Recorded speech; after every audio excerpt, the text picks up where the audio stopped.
Estimados hermanos, muy buenos días. Esta es la reflexión para el día de hoy, 21 de junio, titulada El estandarte del Cristo crucificado, y está tomada del libro devocional de John Stott. Ante cuyos ojos Jesucristo fue ya presentado claramente entre vosotros como crucificado. Gálatas capítulo 3, versículo 1. Pablo describía su ministerio de predicación en las ciudades de Galacia como una manifestación pública del Cristo crucificado.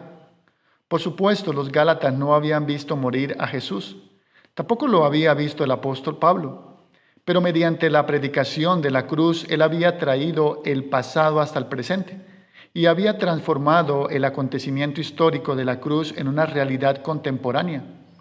En consecuencia, los gálatas podían ver la cruz en su imaginación, entender que Cristo había muerto por sus pecados y entonces arrodillarse ante la cruz con humildad y recibir allí el don de la vida eterna en forma absolutamente gratuita y merecida. Pero como desarrollaría Pablo más tarde en 1 Corintios, su prédica en la cruz es una piedra de tropiezo para el orgullo humano, ya que postula que no podemos alcanzar la salvación por ninguna obra que hagamos. De hecho, ni siquiera podemos contribuir mediante las obras a nuestra salvación. Este es un regalo absolutamente libre de parte de Dios, como lo dijo William Temple. Lo único absolutamente único de mí mismo que contribuyo a mi redención es el pecado del que necesito ser redimido. Es en ese sentido que Pablo se puso a sí mismo en contraste con los falsos maestros, los judaizantes. Estos predicaban la circuncisión, un término en el que los apóstoles resumían la pretendida salvación mediante la obediencia a la ley y de esa manera evitaban la persecución por causa de la cruz de Cristo.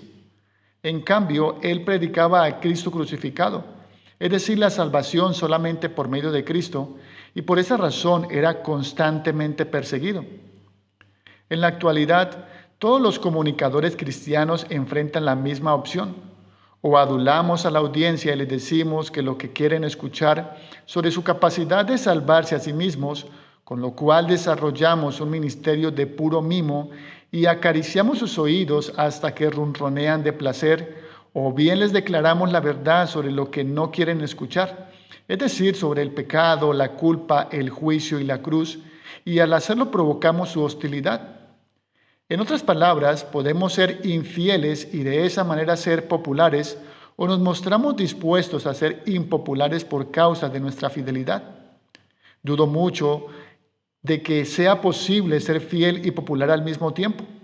Pablo se dio cuenta de la necesidad de elegir. Nosotros también debemos optar. Para profundizar y ser alentado, puedes continuar leyendo Gálatas capítulo 5, del versículo 11, y capítulo 6, del versículo 11 al versículo 18.